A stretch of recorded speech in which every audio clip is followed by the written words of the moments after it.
ఇది ప్రజల సమస్య. ఇప్పుడు వైసీపీ ప్రభుత్వము అధికారంలో ఉంది. ఎట్లయితే వైసీపీ ప్రభుత్వము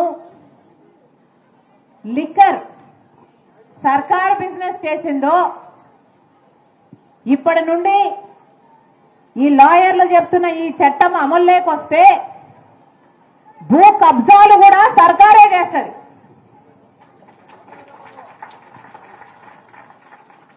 లిక్కర్ వ్యాపారం ఇప్పుడు ఎట్లయితే అన్నా ఇది సరిగ్గా అర్థం చేసుకోండి. లిక్కర్ వ్యాపారం ఎట్లయితే సర్కారు చేస్తుందో, లిక్కర్ వ్యాపారం అంటే ఏ సరుకు అమ్మాలి, ఏ బ్రాండ్ అమ్మాలి, అది క్యాష్ మాత్రమే మీరు కట్టాలి, అది కూడా రెట్టింపు. మిగతా రాష్ట్రాలలో ఏ సరుకు అమ్ముతున్నారో అలాంటి సరుకే ఇక్కడ అమ్ముతున్నా కూడా రెట్టింపు కట్టాల్సి వస్తుంది.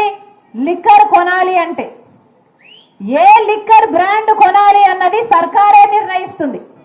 ఏ భూమ్ అన్నా, స్పెషల్ స్టేటస్ అయినా, క్యాపిటల్ అయినా ఏ బ్రాండ్ అమ్మాలో సర్కారే నిర్ణయిస్తుంది. ఎంత కమ్మాలో సర్కారే నిర్ణయిస్తుంది. అది క్యాష్ మాత్రమే అని సర్కారే నిర్ణయిస్తుంది. అది క్యాష్ అమ్మితే అటు రాష్ట్రానికి రావాల్సిన ట్యాక్సులు రావు, కేంద్రానికి పోవాల్సిన ట్యాక్సులు పోవు. మొత్తం అంతా లిక్కర్ మాఫియా. పోనీ అదైనా మంచి సరుకు అమ్ముతున్నారా అంటే మొన్న జరిగిన ఒక సర్వేలో మన రాష్ట్రంలో లివర్ చెడిపోయి, లిక్కర్ వల్ల లివర్ చెడిపోయి మిగతా రాష్ట్రాలలో పోలిస్తే 25% మంది ఎక్కువ చనిపోతున్నారు.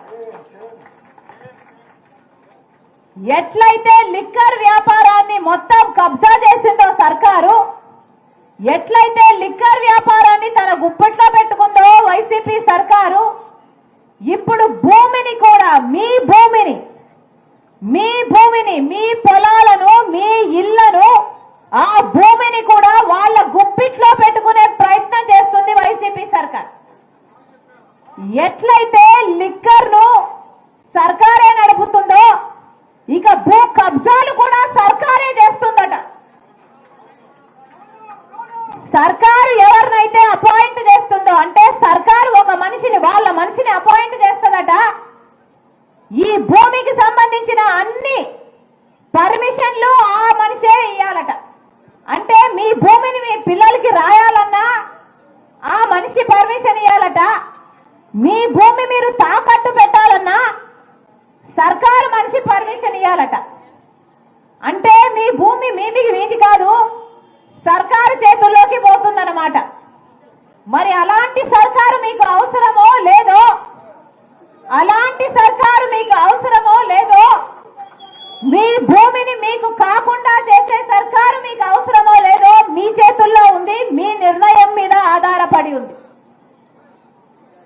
మీకు క్లియర్ గా అర్థం కావాల్సింది, ఎలాగైతే లిక్కర్ సర్కారు చేతుల్లో ఉందో మీ భూమి కూడా సర్కారు చేతుల్లో ఉంటుంది. ఎలాగైతే లిక్కర్ వ్యాపారం సర్కారు చేస్తుందో బహిరంగంగా ఓపెన్ గా చెప్తున్నారు క్యాష్ అని చెప్పాల్సిన అవసరం ఏముంది? అంటే లిక్కర్ లో ఎంత సంపాదిస్తున్నారో బయట ఎవరికీ తెలియదు. సర్కారు ఎంత సరుకు అమ్ముతుందో బయట ఎవరికీ తెలియదు. మొత్తం లిక్కర్ మాఫియా, ఈ క్యాష్ అంతా మళ్ళీ ఈ నాయకులకే, వైసీపీ నాయకులకే పోతుంది. ఎలాగైతే లిక్కర్ ని మొత్తం కబ్జా చేశారో మీ భూమిని కూడా కబ్జా చేసే ప్రయత్నమే ఈ ల్యాండ్ టైటిలింగ్ యాక్ట్. మీ భూమి మీ చేతుల్లో ఉండాలో లేదో మీరు నిర్ణయించుకోవాల్సిన అవసరం ఉంది. అమ్మా, ఇంతమంది మహిళలు ఉన్నారు. ఈ మహిళలందరికీ చెప్తున్నాను, మీ కష్టము మీకే తెలుసు, మీ కష్టము మహిళలకే తెలుసు, మీ కష్టం మహిళగా నాకు తెలుసు. ఇల్లు నడపడము అంటే సామాన్యమైన విషయం కాదు. ఇల్లు నడపాలి అంటే మీరు చేయాల్సిన త్యాగాలు ఎన్నో. మీ అవసరాలను పక్కన పెట్టి, మీ కోరికలను పక్కన పెట్టి, భర్త కోసము, బిడ్డల కోసం మీరు చేయాల్సిన, మీ కుటుంబాల కోసం మీరు చేస్తున్న త్యాగం ఎవరూ మెచ్చుకోరు. మీ నెత్తిన ఎవరూ కిరీటాలు పెట్టరు. అయినా కూడా మహిళలు చేసే త్యాగాలు వాళ్ళు చేస్తూనే ఉండాలి. వాళ్ళ కుటుంబాన్ని నిలబెట్టాలి అన్న వాళ్ళ ప్రయత్నం సాగుతూనే ఉంటుంది. అమ్మా మహిళలుగా మీ కుటుంబాలను మీరు నడపాలి అంటే ఇప్పుడు సామాన్యమైన విషయం కాదు. ఇప్పుడు అన్ని ధరలు పెరిగిపోయినాయి. అమ్మ చెప్పినట్టు గ్యాస్ ధర అయితేనేమి, బియ్యం అయితేనేమి, చక్కెర అయితేనేమి, నూనె అయితేనేమి, కూరగాయలు అయితేనేమి, ఇలా ప్రతిదీ అన్ని పెరిగిపోయాయి. కానీ ఆదుకునేవాడు ఎవ్వరూ లేరు. ఎవరు ఒక ముక్క సహాయం చేసేవాళ్ళు లేరు. మీకేమో మీకేమో మీకేమో 12,000 రూపాయలు అమ్మఒడి, 12,000 రూపాయలు అమ్మఒడి ఇస్తున్నామని చెప్తున్నారు. అది కూడా ఒక బిడ్డకే. ఎలక్షన్లప్పుడు నేనే ప్రచారం చేశాను. ఎంతమంది బిడ్డలుంటే అంతమందికి సంవత్సరానికి 15,000 రూపాయలు అమ్మఒడి అని నేనే ప్రచారం కూడా చేశాను.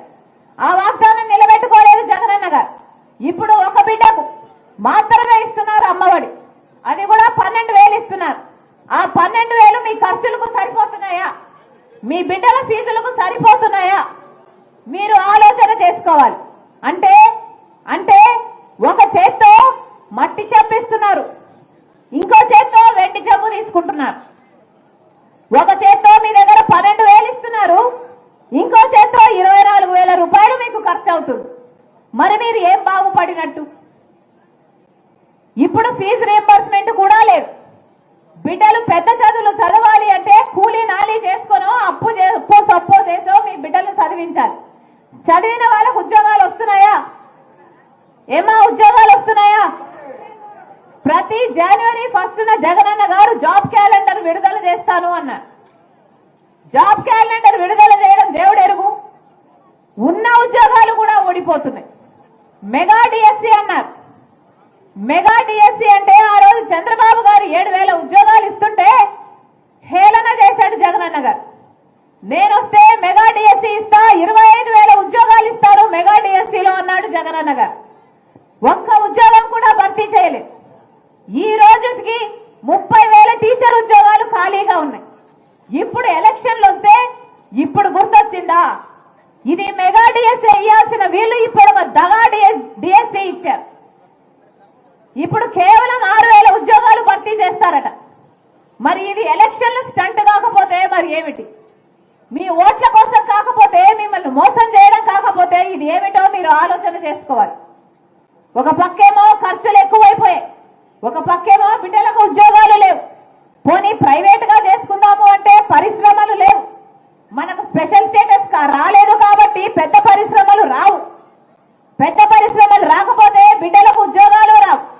మరి మీరు బిడ్డలన్నీ ఏం కావాలి అంటే మన బిడ్డలు ఇక్కడ బతకడానికి అవకాశం లేక వేరే వేరే రాష్ట్రాలకు వలసల్లిపోవాలి. ఆఖరికి మన రాష్ట్రంలో అసలు యువతే లేకుండా పోతారు. మన బిడ్డలందరూ వదిలేసిపోతారు. మనకు పర్వాలేదా?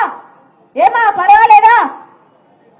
ఉద్యోగాలే లేకుండా పోయాయి, బిడ్డలే లేకుండా పోతారు. పోనీ మనమన్నా సరిగ్గా బతుకుదాము అంటే ఎంతమందికి ఇల్లులు వచ్చాయి? ఎంతమందికి ఇల్లులు వచ్చాయి? ఒక్కరన్నా చేయలేపండమ్మా, మీకు ఇల్లు వస్తే అంటే ఒక్క చెయ్యి కూడా లేపడం లేదే. ఒక్కరికంటే ఒక్కరికి జగనన్న గారు వాగ్దానం చేసింది 25 లక్షల పేదలకు ఇల్లులు కట్టిస్తానని చెప్పాడు. ఎన్ని కట్టారు? ఎంతమందికి ఇల్లు వచ్చింది అంటే ఒక్కరు కూడా చేయలేపడం లేదే. మరి మాట నిలబెట్టుకున్నట్టు ఇది ఎలా అవుతుంది? మహిళలు కూడా ఆలోచన చేయాలి. ఈ సర్కారు చేస్తున్న దగాకు ఎవరు మోసపోకండి. అమ్మా, ఓట్లు అన్నది మీ చేతిలో ఉన్న ఏకైక ఆయుధం. ఓటు అన్నది మీ జీవితాలను మార్చే ఆయుధం.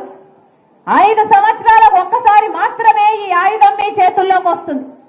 ఆలోచన చేసి ఓటు వేయండి. మీ జీవితాలు ఎలా మారుతాయి, మీ బిడ్డల భవిష్యత్తు ఎవరి చేతుల్లో ఉంటే బాగుపడతాయి అని ఆలోచన చేసి ఓటు వేయండి. ఇలా లిక్కర్ మాఫియా, చుట్టుపక్కల ఉన్న శాండ్ మాఫియా, మైనింగ్ మాఫియా, ఇలా మీ భూమిని కూడా కబ్జా చేసే ఈ చెత్త ఆలోచనలు ఉన్న ప్రభుత్వం పోతేనే మన బిడ్డలు, మీరు, మీ భవిష్యత్తు బాగుంటుంది. మళ్ళీ చెప్తున్నాం తల్లి, ఇది ఓట్ల సమయం. లీడర్లు వస్తారు, అన్ని పార్టీల లీడర్లు వస్తారు, మీకు డబ్బులు ఇస్తారు. మాకు ఓట్లేయండి ఓట్లేయండి అని అడుగుతారు. ఏమా ఇస్తారా? ఎవరు డబ్బులు ఇచ్చినా తీసుకోండి.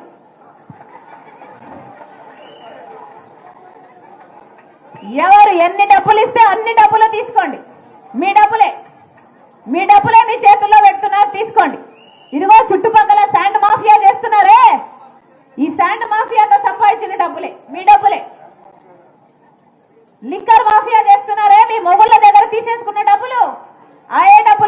ఇస్తారు, తీసుకోండి మీ డబ్బులే, ఇంకా ఇమ్మని అడిగి వసూలు చేసుకోండి, ఎవరు ఎన్ని డబ్బులు ఇచ్చినా తీసుకోండి. కానీ ఓటు మాత్రం మీ ఆలోచన అయి ఉండాలి. మీరు మనసు పెట్టి, మీరు మైండ్ పెట్టి ఆలోచన చేయండి. ఎవరైతే మనకు ప్రత్యేక హోదా వస్తుంది, ఇట్లా జగనన్న గారైనా టీడీపీ అయినా వీళ్ళిద్దరూ బీజేపీ పార్టీకి అమ్ముడు పోయారు. మొదటి 5 సంవత్సరాలు చంద్రబాబు గారికి అవకాశం ఇచ్చి చూశాం, ఇప్పుడు 5 సంవత్సరాలు జగనన్న గారికి అవకాశం ఇచ్చి చూశాం. ఒక్కసారైనా మనకు ప్రత్యేక హోదా కావాలి అని నిజమైన పోరాటాలు ఎవరైనా చేశారా? ఎవరైనా ప్రత్యేక హోదా కావాలనో, మనకు పోలవరం కావాలనో, మనకు రాజధాని కావాలి అనో ఒక్కరంటే ఒక్కరు కూడా నిజమైన పోరాటం చేసింది లేదు. మళ్ళీ దగా పడకండి. ఒక్క కాంగ్రెస్ పార్టీ ఒక్కటే, రాహుల్ గాంధీ గారు చెప్పిన అంశం, నేను ప్రధానమంత్రి అయిన మొట్టమొదటి రోజునే మొట్టమొదటి ఫైలు మీద సంతకం పెట్టబోయేది ఆంధ్రప్రదేశ్ రాష్ట్రానికి ప్రత్యేక హోదా మీద అని చెప్పాడు రాహుల్ గాంధీ గారు. రాహుల్ గాంధీ గారు ప్రత్యేక హోదా కోసం మొట్టమొదటి సంతకం పెడతాను అంటే, మొట్టమొదటి ఫైల్ మీద పెడతాను అంటే ఆంధ్రప్రదేశ్ గురించి ఆ మనిషికి భారం లేకుండానే అంత మాట ఇస్తాడా? ప్రత్యేక హోదా రావాలి అన్న కోరిక వాళ్ళకు ఉంది కాబట్టే మొట్టమొదటి ఫైల్ మీద సంతకం పెడతానన్నాడు. మీరు మనస్ఫూర్తిగా కాంగ్రెస్ పార్టీని నమ్మొచ్చు, ఎందుకంటే అది రాజశేఖర్ రెడ్డి గారి పార్టీ కాబట్టి. రాజశేఖర్ రెడ్డి బిడ్డగా చెప్తున్నా, మీరు ఆశీర్వదించండి, మీరు కాంగ్రెస్ పార్టీని ఆశీర్వదించండి. ప్రత్యేక హోదా నేను తీసుకొస్తా, ప్రత్యేక హోదా కాంగ్రెస్ పార్టీ ద్వారా నేను తీసుకొస్తా. రాజశేఖర్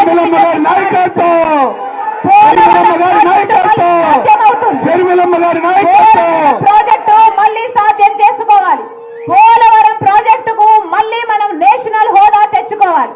రాజధాని మనం తలెత్తుకొని అదిగో మా రాజధాని అని చెప్పుకునేలా మనకు ఒక రాజధాని ఉండాలి. ఇవన్నీ సాధ్యం కావాలి అంటే కాంగ్రెస్ పార్టీ అధికారంలోకి రావాలి. ఇప్పుడున్న వైసీపీ పార్టీ అయినా, ఇప్పుడున్న తెలుగుదేశం పార్టీ అయినా బీజేపీ పార్టీకి పొత్తు పార్టీలు, బీజేపీ పార్టీతో పొత్తు పార్టీలు. వీరిని నమ్మితే మళ్ళీ భవిష్యత్తు అంధకారం అయిపోతుంది. అందుకే చెప్తున్నా, మనసు పెట్టి ఆలోచన చేసి ఓటు వేయండి. ఓటు అనేది మీ జీవితాలను మార్చే ఆయుధం.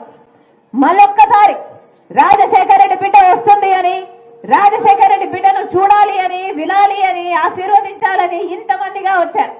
ప్రతి అన్నకు, ప్రతి తమ్ముడికి, ప్రతి అక్కకు, ప్రతి చెల్లికి మీ రాజశేఖర రెడ్డి బిడ్డ, మీ వైఎస్ షర్మిలారెడ్డి శిరస్సు వంచి చేతులు జోడించి మనస్ఫూర్తిగా కృతజ్ఞతలు చెప్పుకుంటుంది.